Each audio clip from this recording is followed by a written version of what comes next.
신앙이란 매우 인격적인 활동입니다. 사람에게는 지정의라는 심리적 패턴이 있습니다. 지는 지식을 말하고 정은 감정을 말합니다. 그리고 의는 지식과 감정으로 일어나는 충동 내지는 행동하려는 의지를 말합니다. 지정의를 인격의 3요소라고도 이야기합니다. 지정의가 조화를 이루고 균형 잡힌 사람을 인격자라고 하는데, 믿음과 신앙도 지정의로 세워집니다. 건강하고 건전한 신앙은 먼저 지적으로 깨달은 말씀이 가슴으로 내려와 마음에 새겨지고, 또 마음에 새겨진 말씀이 의지적 행동으로 연결이 될 때 비로소 건전하고 건강한 인격적인 신앙이 세워지는 것입니다. 그러나 지정의의 균형이 깨지면 나타나는 나쁜 결과들이 있습니다. 첫째로, 지식만 발달하면 냉혹한 인간이 되거나 언행일치가 되지 않은 허풍쟁이, 거짓말쟁이, 사기꾼이 될 수 있습니다. 두 번째, 감정만 발달하게 되면 쉽게 흥분하고 충동적인 사람이 되거나 우울증에 쉽게 노출이 되고 죄책감이 둔화되어서 자살 내지는 살인까지도 저지를 수 있습니다. 세 번째, 의지만 강한 사람은 어떤 사안에 대해서 깊이 생각을 하지 않고 즉흥적으로 행동을 하게 됩니다. 그래서 낭패를 보곤 합니다. 이처럼 지정의의 조화가 깨지거나 균형을 잃어버리면 비인격적인 문제들이 야기됩니다. 마찬가지로 신앙에 있어서도 지정의의 부조화와 불균형은 똑같은 문제들을 초래하게 됩니다. 인격적인 신앙의 조건은 바로 하나님의 말씀인 성경을 통해서 시작됩니다. 인간은 보이지 않는 것을 상상할 수 있고 사물에 의미를 부여할 수 있습니다. 따라서 사람은 특정한 지식이 없어도 종교 활동을 할 수 있습니다. 돌에 의미 부여를 해서 신격화할 수 있는 능력이 사람에게는 있습니다. 이것을 종교성이라고 합니다. 그러니 박물관에서 보면 거의 모든 민족의 문화에는 자연을 숭배하는 종교적 뿌리들을 다 가지고 있습니다. 그러한 면에서 성경을 가까이 하지 않고서도 얼마든지 종교 활동은 할 수 있습니다. 그것이 참된 기독교 신앙인지 아닌지를 떠나서 말입니다. 다만 성경을 가까이 하지 않는 기독교 신앙은 고행주의나 공로주의의 종교로 빠져버릴 수 있습니다. 고행주의나 공로주의적인 종교성은 금식, 또 방언기도, 새벽, 예언 등 소위 말하는 영적 체험에 무게중심을 둡니다.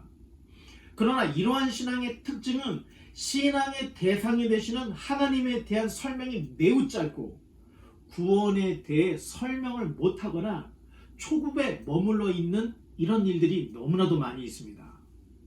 설명을 못하는 것은 신앙의 실체가 없기 때문에 그러는 것입니다.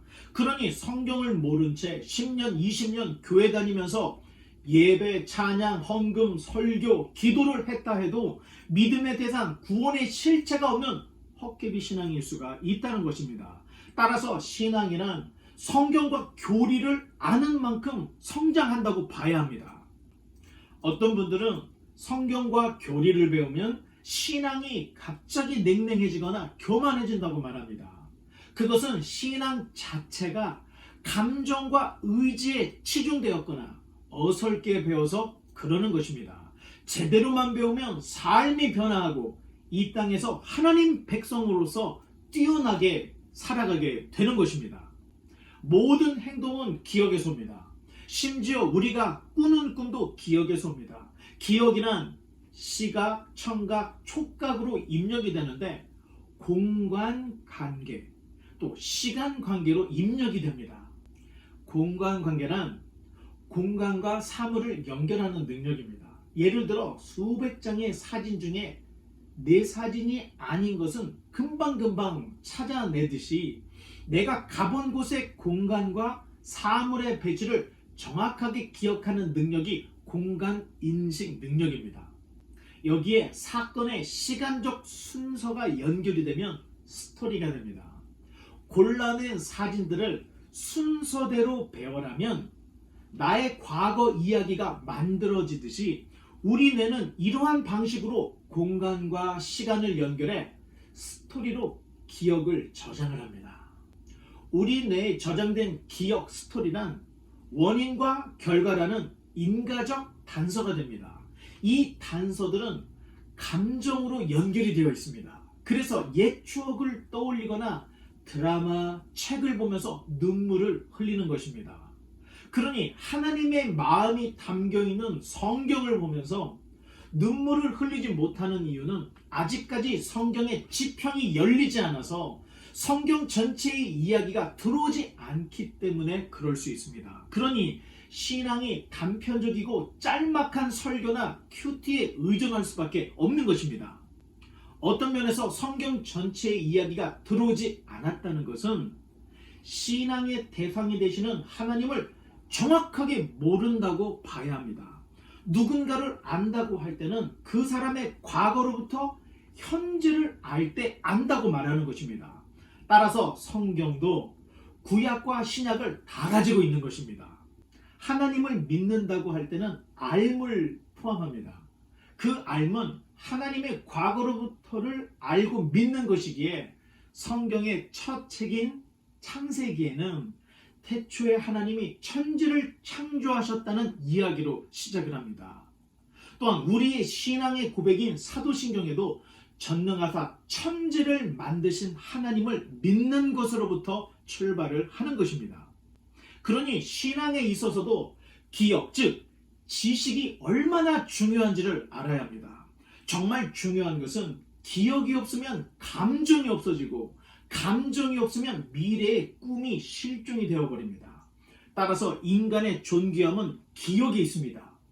우리가 아는 치매, 동물, 정신분열의 공통점은 기억의 부재입니다.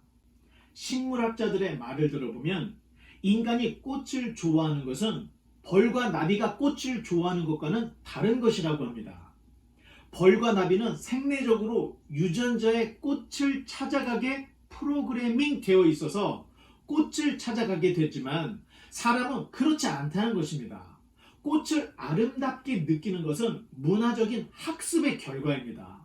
오지의 토착민들은 꽃을 봐도 아무런 감흥을 느끼지 않는다고 합니다. 꽃을 좋아하는 것은 생물학적인 본능이 아니라 문화적 학습의 결과이기 때문에 또 기억에서 오는 것이기 때문에 그렇다는 것입니다.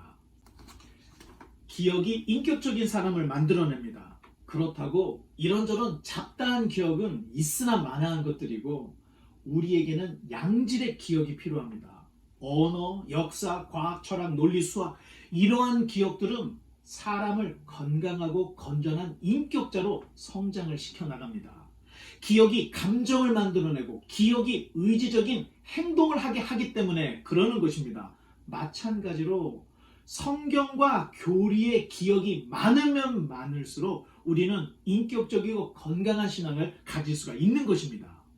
성경과 교리를 통해 위대한 기억들을 많이 쌓으면 하나님의 마음을 감정으로 느끼게 되고 선한 양심과 믿음의 의지로 자연스럽게 그리스도인으로서 살아가게 됩니다. 이러한 과정이 성경을 통한 인격적인 신앙인 것입니다. 하지만 인간은 기억 내지는 지식이 없이도 종교성만으로도 얼마든지 종교 활동을 할 수가 있다는 것을 잊지 말아야 합니다. 따라서 신앙의 기준이 성경이 아니라 내 교회에 내려오는 관습, 내 종교성, 신비체험, 신령하다는 어느 목사, 선교사, 꿈, 해몽과 같은 것에 의존하는 신앙은 기독교 신앙이 아닐 수 있다는 것입니다. 꿈에는 시간적 속성이 없습니다. 잠을 잘 때 시간 개념을 조율해주는 이 전전두엽이 작동을 하지 않기 때문에 그렇습니다. 따라서 꿈의 90%가 이미지이고 시간적으로 뒤죽박죽 꿈을 꾸게 됩니다. 따라서 꿈은 창의적일 수는 있지만 해몽에서 더 깊은 의미를 부여하려다가는 낭패를 볼 수 있다는 것을 알아야 합니다. 신명기 13장에 너희 중에 선지자나 꿈꾸는 자가 일어나서 이적과 기사를 네게 보이고 그가 네게 말한 그 이적과 기사가 이루어지고 너희가 알지 못하던 다른 신들을 우리가 따라가자고 말할지라도 너는 그 선지자나 꿈꾸는 자의 말을 청종하지 말라. 이는 너희의 하나님 여호와께서 너희가 마음을 다하고 뜻을 다하고 너희의 하나님 여호와를 사랑하는 여부를 알려 하사 너희를 시험하심이니라. 너희는 너희 하나님 여호와를 따르며 그를 경외하며 그의 명령을 지키며 그의 목소리를 청종하며 그를 섬기며 그를 의지하며 그런 선지자나 꿈꾸는 자는 죽이라. 이는 그가 너희에게 너희를 애굽 땅에서 인도하여 내시며 종되었던 집에서 속량하신 너희의 하나님 여호와를 배반하게 하려 하며 너희의 하나님 여호와께서 내게 행하라 명령하신 도에서 너를 꿰어내려고 말하였습니다. 너는 이같이 하여 너희 중에서 악을 제할지니라. 지난 시간에 영혼육에 대한 이야기를 나누었습니다. 굳이 영혼육을 구분해 보려고 했던 것은 영이란 것이 영적 체험만이 아니라 더 중요한 하나님, 예수님, 성령님, 말씀과 더 깊은 연관이 있다는 것을 보여주기 위해서 굳이 영혼육을 나누는 일들을 해보았던 것입니다. 영이란 말을 하나님과 말씀에 초점을 맞추면 왜 하나님께서 듣든지 아니 듣든지 때를 얻든지 못 얻든지 하나님의 말씀을 증거하라고 하시는지 그 뜻을 깨달을 수가 있습니다. 일단 말씀을 들어야 신앙이 시작되기 때문에 그렇습니다. 저장되어 있는 기억들은 과거일 수 있습니다. 그러나 기억해내는 순간 현재성을 가집니다. 마찬가지로 말씀도 똑같습니다. 성경을 바르게 읽어 우리 역사 가운데 활동하셨던 하나님의 발자취를 발견하면 그 위대한 기억들은 현재성을 가집니다. 그러니 말씀을 대할 때 지금으로부터 약 2000년 전에 있었던 하나님의 아들 예수 그리스도의 십자가 사건이 나에게 현재적 사건이 되는 것입니다. 성경의 지식, 기억들은 신앙과 직결되어 있습니다. 그러니 어떤 경위로 기독교 신앙을 가졌든지 결국 성경으로 귀결되어야 합니다. 하나님과 사람 간의 가장 인격적인 관계가 바로 언약입니다. 언약에는 하나님과 사람의 이야기가 담겨 있고 이 언약은 하나님과 나의 관계를 명확하게 설명해 줍니다. 중요한 것은 성경 전체가 바로 이 언약 이야기라는 것입니다. 다음 시간에 언약으로 다시 찾아오겠습니다. 감사합니다.